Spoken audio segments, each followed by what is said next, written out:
guys, so I've realised you can't actually upload your radioactivity prep to Teams in the normal area because the file's too large. So what I'm going to do is I'm going to go through the answers for you using this software, and you can actually watch this video and you can actually go through your own work and use this to see where you've made any errors and where you might need a little bit of help. Okay, so we're going to go through this question nice and quickly. I'm not actually going to draw the whole graph for you, but I'm just going to give you a rough idea of what you should be doing on questions like this. So you always want time and then the unit to be on the x-axis when you're plotting a half-life graph, and then activity in becquerels is going to be on the y-axis. All right.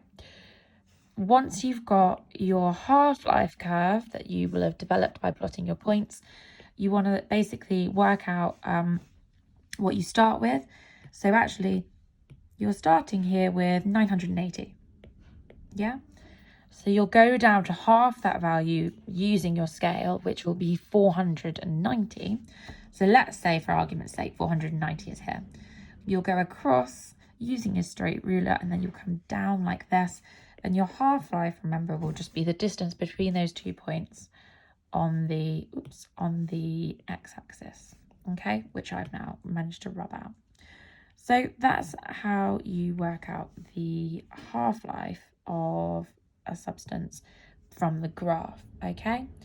Now we're going to have a look at plutonium-238. So it says plutonium-238 transfers thermal energy as it decays. This energy is used to power heater units and spacecraft.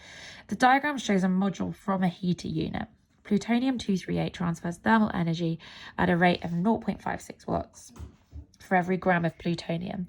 Calculate the rate of thermal energy output from a pellet of plutonium-238 with mass 2.7 grams. So for this one, I know that 1 gram makes 0.56 watts of power. So put 2.7 grams will just make 0.56 times by 2.7, which is 1.512. 1.512 watts. Okay. When plutonium-238 decays, it only emits alpha particles. Explain why a technician can hold a module from a heater unit safely in their hand. So alpha radiation has a weak penetrating power.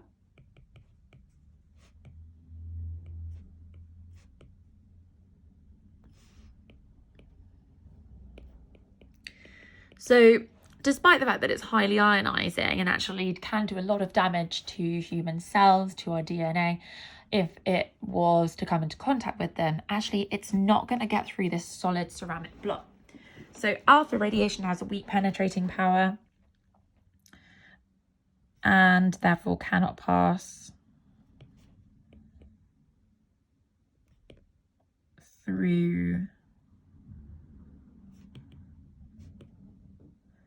the ceramic block to cause damage. Okay, next bit. A space probe called Cassini was sent to the planet Saturn on a mission that lasted several years. Plutonium-238 was used to generate electricity on Cassini. Explain why it was important to use plutonium-238 rather than another isotope with a shorter half-life. So an isotope with a shorter half-life simply would have decayed faster, and we don't want it to decay too fast because it needs to produce energy for several years in order to last the appropriate amount of time that Cassini needs it to. So what we can say for this one is an isotope with a shorter half-life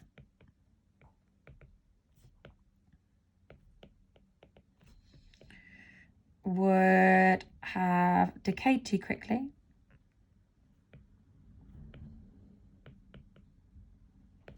This means it wouldn't have produced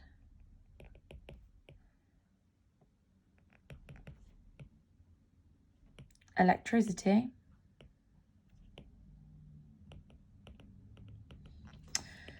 for a sufficient amount of time. Okay. Which of these is an electron? A, an X-ray, B, a gamma ray, C, an alpha particle, D, a beta particle? The answer you should have put there hopefully is D. Which of these will repel an alpha particle? A nucleus, an electron, a gamma ray, or a neutron? The answer to that one is a nucleus. Let's just have a look in a little bit more detail as to why that is. So hopefully you can remember what an alpha particle actually is. An alpha particle is actually a helium nuclei. Please feel free, by the way, to make notes all over your own copy of this, because actually it's really important that we remember all these bits of information. What that means is that it consists of 2 positively charged protons and 2 neutral charged neutrons. And that means that it carries an overall charge of 2+. Or, in other words, it carries an overall positive charge. Every single nucleus of an atom follows the same kind of formula. You know, it has different numbers of protons and neutrons, but essentially those are the only 2 kind of subatomic particles that we have within nucleus, which means therefore that every nucleus carries a positive charge. And as we know, everything that is a light charge will repel other things that are also a light charge. So put more simply, a positive charge will repel another positive charge. So an alpha particle will be repelled by the nucleus of another atom. Which of these could be the path of an alpha particle passing very close to a gold nucleus?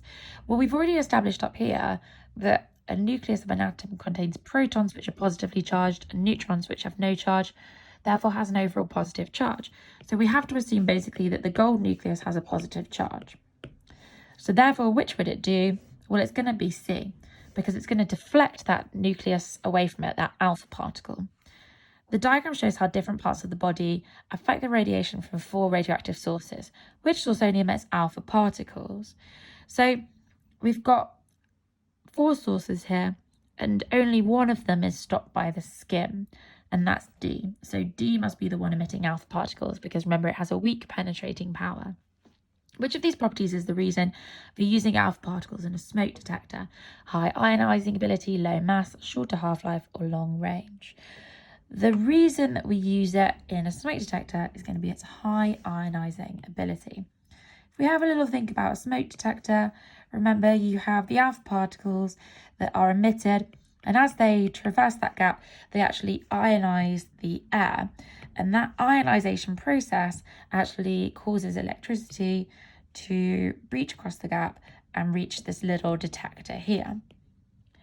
If we have a situation where smoke particles, for whatever reason, are being released into the room, they will travel up into the detector and actually block or absorb the alpha particles that are trying to kind of breach this gap and ionize the air. When the detector realizes that there aren't as many alpha particles ionizing the air, it will actually go off and the smoke alarm will emit a sound and we will be alerted to that. Okay, but it relies on the high ionizing ability of alpha particles. A scientist placed a radioactive source in front of a Geiger-Müller detector and measured the count rate every 20 minutes. The table shows her data. The scientist corrects the count rate readings to allow for background radiation. State 2 sources of background radiation. So, things you could have had for this: cosmic rays from space. You could have had radon gas trapped in rocks underground. So you have to think back to that pie chart that we drew when you all played back to back. Other ones, you could have food and drink, medical uses, industry. There's all sorts of different ones. Describe how the scientist should measure the background radiation and correct the count rate readings. So the device you should use is a Geiger-Müller counter. If you remember, this is when we watched the video, the Varistatin video, where he went all around the world looking at radioactive places. This is the thing that he used. Use a Geiger-Müller counter to measure background count. Have a think about what does she need to make sure isn't there when she's doing this. So to measure background count when no radioactive sources are present. And then how does she correct for this? she will correct count rate readings by minusing this number off them. Okay.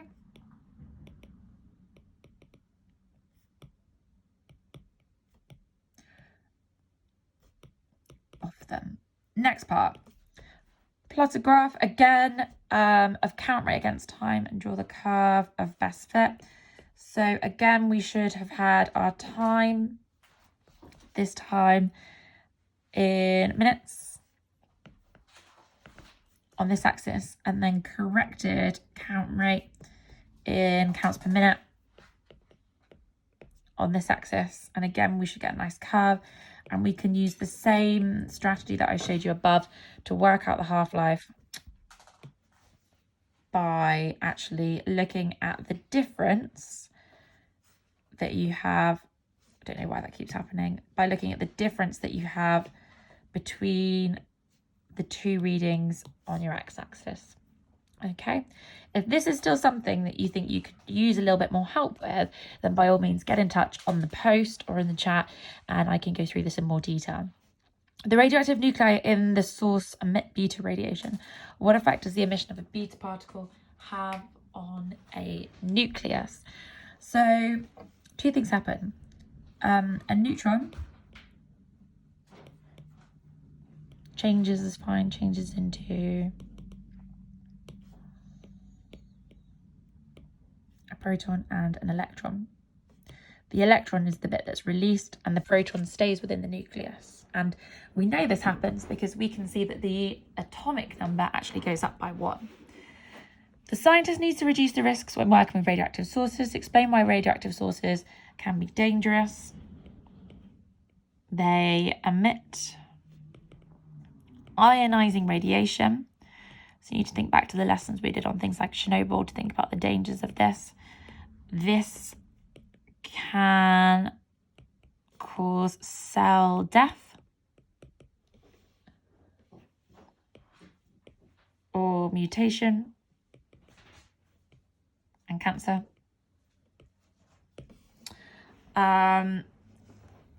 Also, you could talk about acute radiation sickness. Acute radiation sickness. Describe how the risks of working with radioactive sources can be reduced. So what kind of things can we do to limit our exposure to these? So we can limit our exposure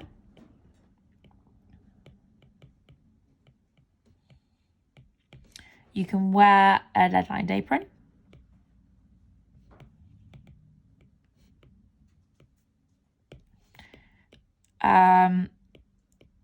Keep back a suitable distance from source.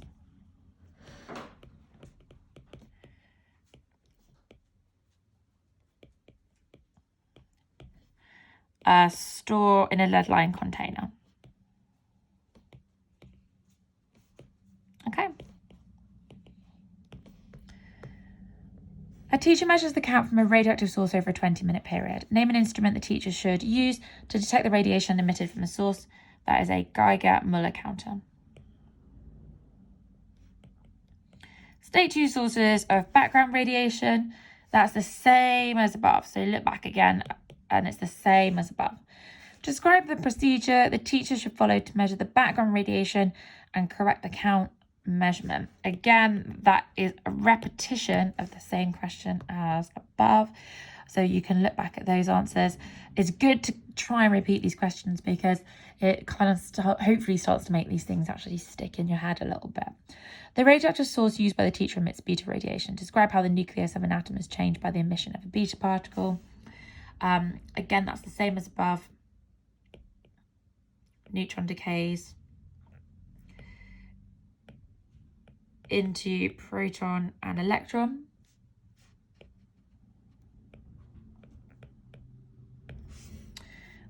State 2 ways the teacher can reduce the risks. That's literally the same as above. Name 2 pieces of equipment that the teacher would need to use in order to measure the count in this investigation. Okay, so for this question, you're going to use a Geiger-Müller counter.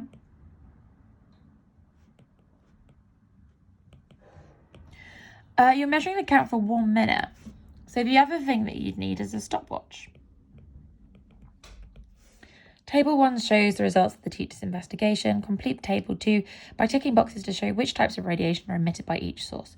So source 1, does it contain alpha? If it contains alpha, then the count should go down when the paper has been introduced. It goes down by 2, but that's not really significant. So we don't think it contains alpha. The count when we go from paper to aluminium, again, reduces really insignificantly. So it seems like it's not really blocked by the aluminium, but when we put lead in front of it, it's reduced really significantly. So it does contain gamma. Number 2 actually goes up by 2, so that definitely doesn't contain alpha. When we put aluminium in front of it, the count is really drastically reduced. So that does contain beta. And again, there's no real effect. It actually goes up by 2 when we go down to gamma, so that doesn't contain gamma. The third one is really dramatically reduced when we put paper in front of it, which infers it definitely does contain alpha. A similar thing happens when we put aluminium, which would infer it also contains beta radiation, and no change really when we go to gamma. So we would infer that doesn't include gamma. Why there is a count for each source even when lead is used as an absorbing material? Because there will still be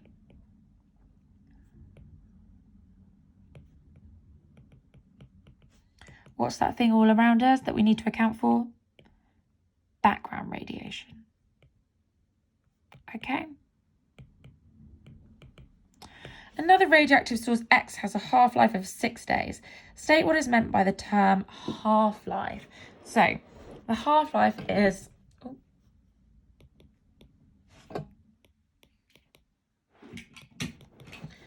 the time it takes for half of the radioactive nuclei of a substance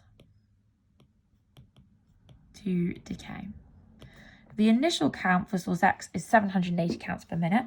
Estimate how many days it will take for the counts per minute for source X to fall below 100. So for this question, the first thing I need to do is work out how many half-lives it's going to take for it to drop below 100. So we're going to go, first of all, from 780. Our first half-life is going to take us down to 390, okay? Then our second half-life is going to take us down to 195. So we're still not below 100 just yet. And then our third half-life is going to take us down to 97.5, which is below 100. So it takes 3 half-lives to get down to a number below 100. 3 half-lives. Estimate how many days it will take. Well, we're told that 1 half-life is 6 days. So we do 3 times 6, which gives us an answer of 18 days. Alpha and beta particles may be emitted by unstable nuclei. When an unstable nucleus emits alpha particles, its atomic number, well, let's just have a look at what happens. So here's the element X. Here are the 2 numbers. Let's call them A and B. It decays. It becomes a new element. The top number goes down by 4. The bottom number goes down by 2. And we have the emission of a helium nuclei. So its atomic number, which is this bottom one, what happens? It goes down by 2. When an unstable nucleus emits an alpha particle, its mass number, well, let's have a look. We've just said it decreases by 4, which is D. Compared to beta particle, an alpha particle causes less ionization. Does an alpha particle cause less ionization? No. Does it have less charge? No. Does it have less mass? No. Does it have less penetrating power? Yes. So that should be D. Describe how to, we've already done this one. Again, that's the same answer as before. An unstable isotope of strontium has a half-life of 28.8 years. It is a beta emitter and can be represented by this symbol. What's the mass number of this isotope? That's the top one, so it's 90. Explain the meaning of the term half-life. We did it earlier. A person can absorb strontium atoms which stay in their bones. Explain why strontium-90 in the bones is a serious health hazard. Okay.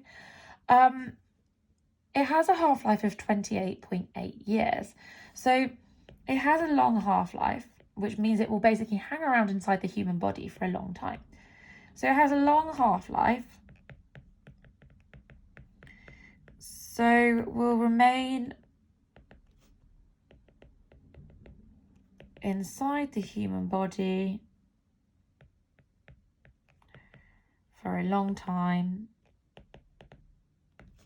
where it can cause cell death or cell mutation. Okay. Complete the decay equation for this. So it decays to form yttrium. So it's beta decay. So the top number doesn't change.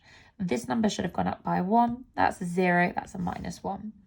Yttrium-90 is also an unstable isotope. Explain why strontium-90 and yttrium-90 can both be described as isotopes even though they have different numbers of protons. So they're both just isotopes of their own elements. So they are both isotopes of their own elements, meaning they have the same number of protons,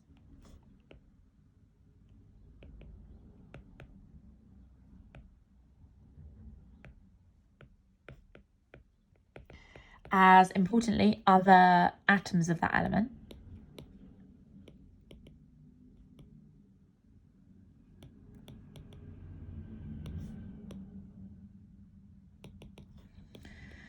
But different numbers of neutrons.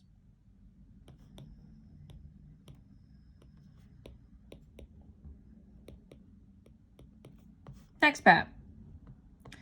When a neutron collides with uranium-235 nucleus, nuclear fission can occur. What is meant by the term fission? The splitting of a large unstable nuclei into two smaller daughter nuclei. Calculate the number of neutrons released during this fission reaction. So this is something that I've already done in a previous video, but I'll go through it nice and quickly. So in uranium, we do the mass number minus the atomic number, so 235 minus 92, and that's going to be 143. So the total number of neutrons on this side is 144. So on this side, the amount of neutrons in barium is 144 minus 56, which is 88. So that has 88 neutrons. And in krypton is 90 minus 36, which is 54. So that is 142. Oh, that wasn't a good place to write that. So they have in total 142 neutrons. So how many fission neutrons are released? The answer should be 2, because it needs to be 144 on both sides. Explain how a chain reaction could occur. So in order for a chain reaction to occur, we have to think about the fission neutrons that are released during this process. So when the uranium nuclei splits,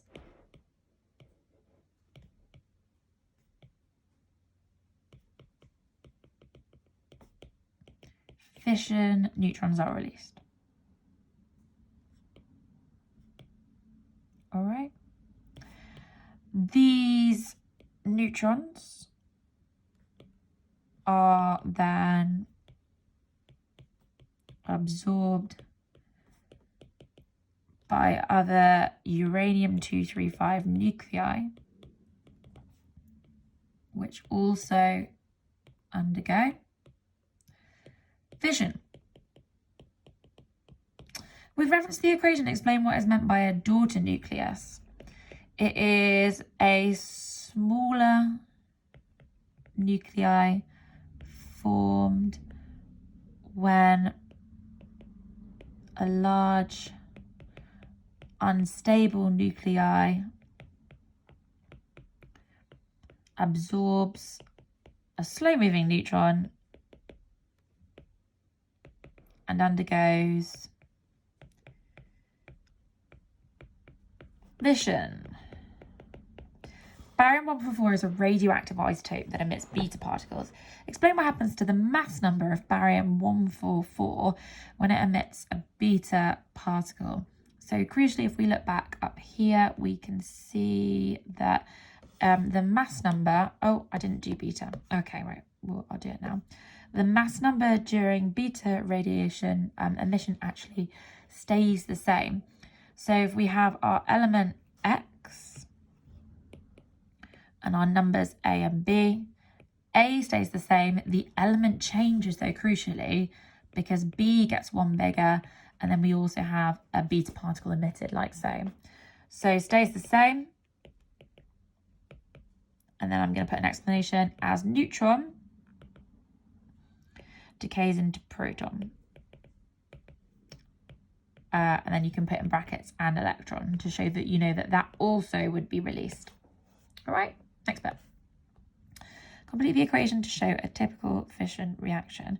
So essentially what we're trying to do here is we're trying to work backwards to work out what numbers need to go in these gaps. So I know that I've got 143 neutrons here because I do 235 minus 92. So that's 143. So on this side in total, I've got 144 neutrons to play with. So I should also have that on this side, okay?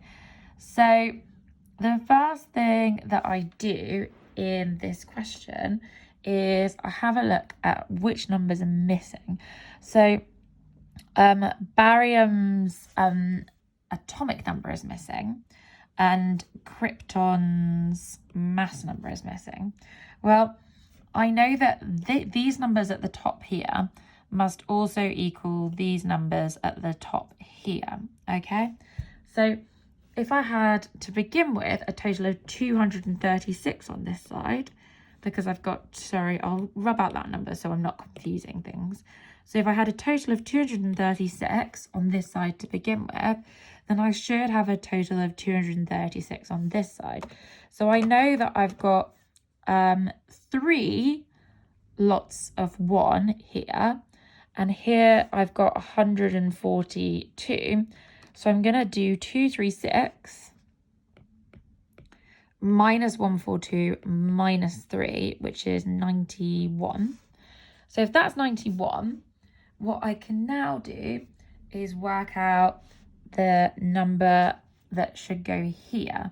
So this should be the number of protons that are left over after that. So to work that number out, I can do 92 because that's what I have on that side, minus 36, and that gives me 56. I can check that by checking the number of neutrons that I actually have. All right, so if I do 142 minus 56, I get 86. If I do 91 minus 36, I get 55 plus 3, so 86 plus 55 plus 3 is 144. So I've got 144 neutrons on that side, and on that side I've also got 144. So I know that I've balanced that right. Explain how nuclear fission can lead to a chain reaction. Same as above. Moving on, the diagram shows a nuclear reactor. On the diagram, label the control rods and the shielding. So these bits here are the control rods.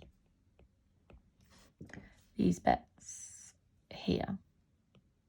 Okay, the shielding is the bit around the outside. That's the lead shielding. Explain why the shielding is needed. So, nuclear fission, it does actually have radioactive byproducts, so the lead will be needed to shield from those. So nuclear fission has radioactive byproducts.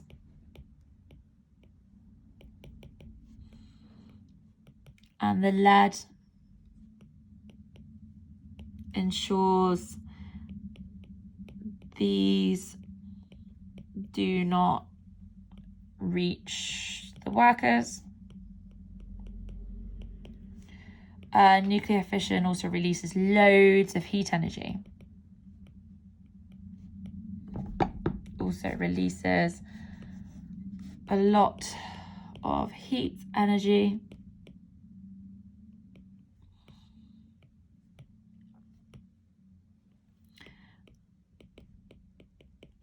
And the lead protects the workers from this.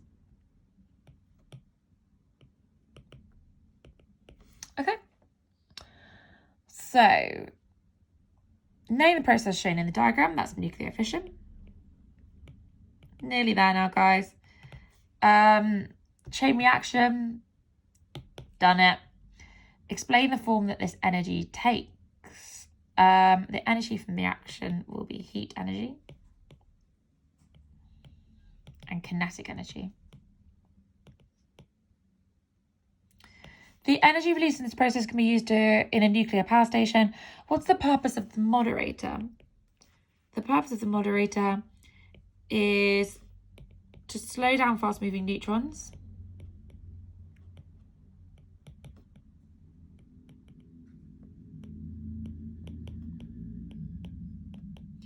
so that they can be absorbed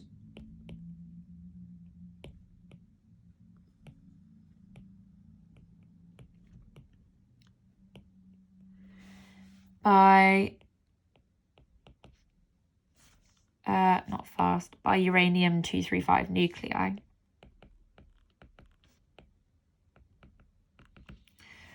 Complete the chart below to show the main useful energy transfers in a nuclear power station. Heat energy released by reactor, something energy in water/steam, that would be kinetic. Something energy in the turbine, it's also kinetic. In the generator, also kinetic. In the wires, it's now electric. Oh, okay. Alpha particles charge is +2, emitted by an unstable nuclei. The radioactive source emits beta particles. The output from the detector indicates the thickness of the foil. Explain why beta particles are used rather than alpha particles or gamma rays. So, alpha particles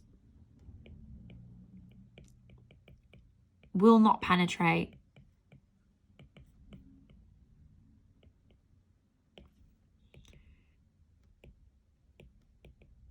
through the foil. Gamma rays will not be reduced by the foil.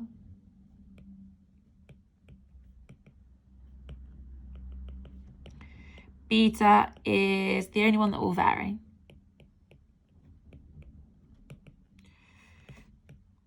Okay. Next bit, the radioactive source contains strontium-90. A strontium-90 nucleus emits a beta particle. Complete the equation to show how strontium-90 decays. This should be 90. This should go up by 1, and then that's done for you. Which of these describes what happens to the strontium-90 nucleus when it emits a beta particle? The number of protons stays the same. The number of protons increases. Yep, the number of neutrons stays the same. The number of neutrons increases. So that should be B. Okay. Complete the table by filling in the missing numbers. So, proton number, they're all atoms of the same element. So the proton number should be the same, should be 92. Neutron number, well, for uranium-234, it's 142. For uranium-235, with one more neutron, it's quite rightly 143. So now with 3 more neutrons, it should be 146. Explain what is meant by the term half-life. We did that earlier on. Suggest why uranium-238 is the most common isotope of uranium. It's the most abundant. And then you can make reference to the table in your answer. So it's 99% of what we find in natural uranium. Nuclear power stations use uranium isotope as a fuel. What are the products of the fission of uranium nuclei? Daughter nuclei,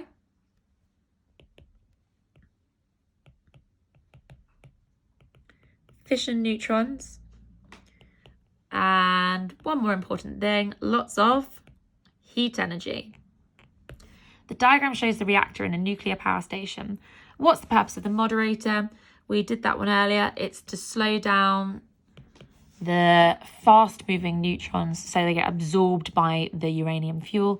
Describe what happens in the reactor when a control rod is moved. So, the control rods absorb excess neutrons. So if one is inserted,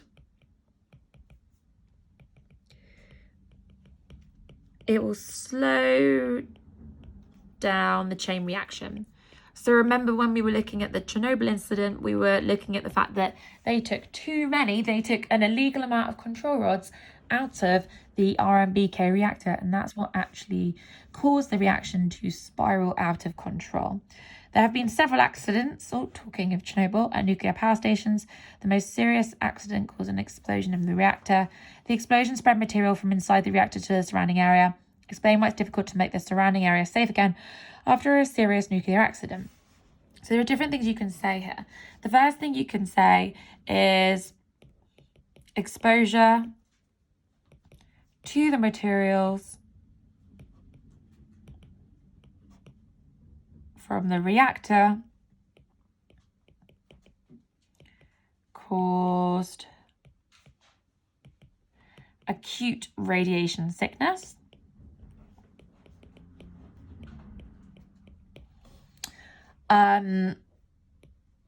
People weren't protected by suits, like it's something that people were wearing, but actually no suit really would protect you from that sheer volume of radiation.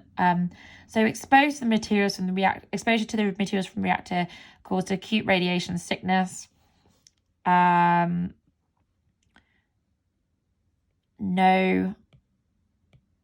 hazmat suit will protect you efficiently from this. It'll just permeate straight through. If we think about gamma radiation, it passes through even a little bit of lead. Next thing, if we think about the half-life,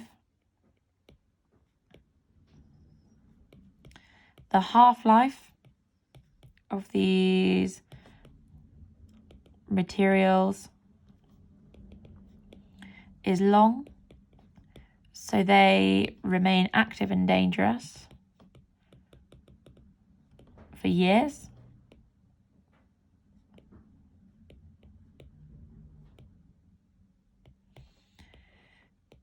You can inhale them, and the ionizing radiation